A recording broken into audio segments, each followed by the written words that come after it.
Halo rekan dan sahabat, apa kabar hari ini? Semoga selalu dalam keadaan sehat, walafiat, dan selalu bahagia.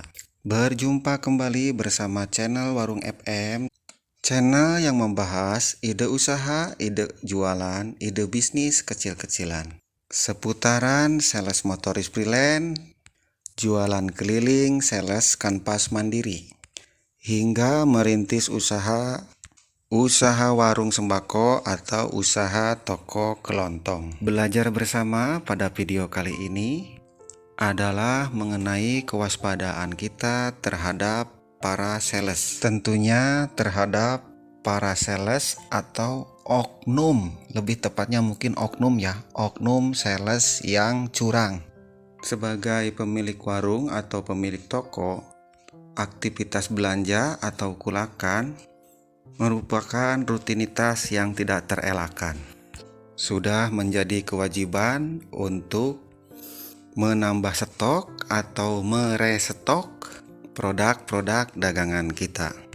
Berbelanja sendiri ke agen atau ke grosir bisa menjadi suatu kerepotan, apalagi grosir atau agen tersebut jauh, belanjaan kita juga banyak. Kondisi yang jaga di warung kita atau di toko kita juga, untuk menunggu toko kita belum ada karyawan atau belum ada yang bisa menggantikan untuk menjaga toko kita. Sebagai pemilik toko, tentunya kita akan sangat terbantu sekali jika toko atau warung kita itu dikunjungi oleh sales. Baik itu sales kanvas freelance, maksudnya sales mandiri, ataupun oleh sales resmi distributor. Dengan toko kita atau warung kita dikunjungi langsung oleh sales, itu akan sedikit mengurangi kesibukan kita dalam hal kita kulakan atau belanja ke grosir atau ke agen. Tetapi dengan kelebihan itu, dengan keuntungan itu, kita harus tetap berhati-hati. Berhati-hati di sini maksudnya, saat kita berbelanja kepada sales-sales tersebut, kita harus jeli, harus bijak dalam berbelanja, dan juga harus perlu sedikit kewaspadaan. Karena dari pengalaman saya sebagai sales motoris freelance, jualan kampas keliling, dan juga saya sebagai perintis usaha warung sembako atau warung kelontong, dari sedikit pengalaman itu, kita harus tetap waspada saat kita belanja ke para sales-sales yang datang atau yang mengunjungi toko kita. Dalam video ini saya akan share sedikit pengalaman saya perihal sales-sales yang perlu kita waspadai. Karena memang ada beberapa oknum sales yang sengaja curang. Tapi sebelum kita lanjutkan, saya mohon dukungannya, mohon supportnya untuk perkembangan channel Warung FM ini. Terima kasih saya ucapkan untuk yang telah membantu subscribe channel yang sederhana ini. Baik rekan dan sahabat, perihal sales ini tolong jangan disakompet daunkeun ya. Kok sakompet daun? Tolong jangan dimasukkan ke peribahasa karena nilai setitik rusak susu sebelanga. Karena profesi sales ini sebetulnya profesi yang mulia, sama saja dengan kita berjualan seperti biasanya. Hanya saja ada beberapa oknum memang yang sengaja mencari keuntungan pribadi tanpa memikirkan orang lain. Yang saya bahas di sini adalah sales yang betul-betul curang ya, mohon maaf ya. Seperti biasa, bahasan kali ini adalah sedikit pengalaman pribadi saya sebagai sales motoris freelance dan sebagai perintis usaha warung sembako atau toko kelontong. Sebagaimana kita ketahui, sales itu terbagi menjadi dua kategori, yaitu sales kanvas mandiri, sales freelance, ya seperti halnya saya, sales freelance. Terus ada juga sales resmi distributor. Dan bahasan terhadap kewaspadaan kita kepada sales ini kita akan bagi dua. Untuk yang pertama kita bahas sales yang kampas mandiri atau sales freelance dulu ya. Kehati-hatiannya itu kewaspadaannya seperti apa? Indikasinya seperti ini. Tanda-tanda atau indikasi sales kampas freelance yang curang.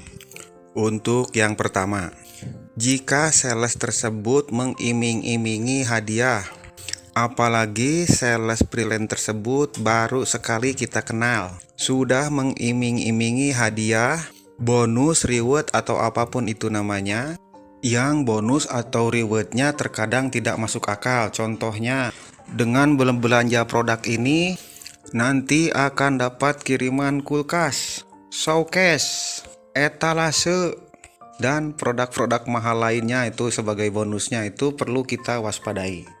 Jangan-jangan ada udang di balik batu. Hati-hati rekan dan sahabat. Untuk yang kedua, biasanya sales tersebut menawarkan harga yang jauh murah sekali dengan harga pasaran produk yang dia tawarkan. Kejadian ini saya alami saat saya ngampas sebagai sales motoris freelance, bahwa ada toko yang mengeluh beliau beli barang atau beli produk kopi yang harganya lebih murah 10.000 dari harga pasaran. Si pemilik tokonya nggak sempat ngecek lagi sewaktu si sales penjualnya itu masih ada. Beliau ngeceknya itu setelah selesai transaksi dan si penjualnya sudah tidak ada di tempat.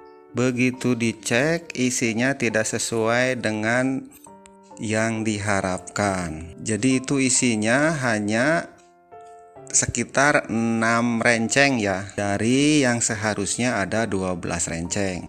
Ternyata di dalamnya isinya bata yang dibungkus dengan kain bekas di tengah-tengahnya, dan kopinya sendiri dipasang di bawah sama di atas dus kopi tersebut. Untuk yang ketiga, sales tersebut menjual produk yang sudah kadaluarsa. Jadi berhati-hatilah jika kita bertransaksi dengan sales freelance yang curang tersebut. Baik rekan dan sahabat, kalau tadi kita bahas dari kategori sales freelance ya, sales kanvas freelance atau sales perorangan. Sekarang kita bahas sales yang curang dari sales distributor.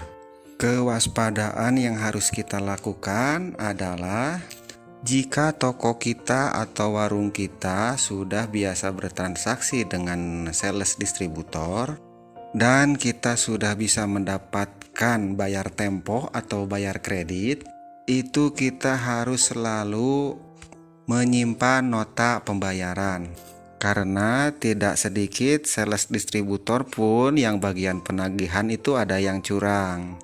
Dia bikin fotokopi faktur penagihan yang seharusnya tagihannya dimasukkan ke kantor, tapi dimasukkan ke kantong sales yang curang itu sendiri. Jadi di kemudian hari toko kita itu akan dapat penagihan lagi dari faktur yang asli, yang bukan fotokopi, faktur yang asli dari distributor itu sendiri. Untuk yang kedua, kehati-hatian, kewaspadaan kita terhadap sales distributor yang curang itu ke bagian pengiriman. Karena terkadang ada oknum bagian pengiriman itu barangnya sudah diturunkan. Barang pasaran kita itu maksudnya sudah diturunkan nih. Sudah dicek juga sesuai faktur pengirimannya. Dan fix barangnya sudah lengkap sesuai faktur, sesuai pengiriman. Tetapi karena kita mungkin sebagai pemilik warung, pemilik toko, kurang fokus terhadap barang tersebut, apakah belum dirapihkan, belum dimasukkan ke toko kita, barangnya masih di luar, terus kitanya disibukkan dengan yang lain, entah ada yang beli, entah disibukkan dengan ya namanya aktivitas di toko atau di warung, kita kan nggak bisa memastikan kan kalau pas waktu pengiriman itu suka ada sibuk apalah gitu ya. Nah itu terkadang lepas dari kontrol, lepas dari pandangan kita, barangnya itu dimuatkan lagi oleh si oknum tersebut, dimuatkan lagi ke mobilnya dia tanpa sepengetahuan kita sebagai pengorder atau pemilik toko. Itu hanya beberapa kejadian yang saya alami tentang sales-sales curang. Atau mungkin ada rekan dan sahabat yang pernah mengalami hal yang lain yang tentang sales-sales yang curang itu. Silahkan tuliskan di kolom komentar. Semoga jadi pembelajaran kita bersama, terutamanya bagi para pemula perintis usaha warung sembako. Saya kira demikian rekan dan sahabat sharing saya kali ini mengenai kewaspadaan kita terhadap sales-sales yang curang, baik itu sales kanvas freelance atau sales mandiri ataupun terhadap sales distributor resmi sekalipun. Semoga ini menjadi pembelajaran kita bersama dalam mengelola usaha warung sembako ataupun toko kelontong. Sekali lagi saya mohon maaf, ini terjadi hanya ke beberapa oknum saja. Jadi tolong jangan disamaratakan ke semua sales. Karena sampai saat ini pun saya masih berprofesi sebagai sales motoris freelance, sales kanvas mandiri. Tidak adil rasanya jika suatu profesi dikaitkan dengan kebobrokan atau keburukan mental oknum yang tidak baik. Semoga bermanfaat. Salam hormat, salam bahagia dari kami. Salam sehat, salam untuk keluarga. Billahi taufiq wal hidayah. Wassalamualaikum warahmatullahi wabarakatuh.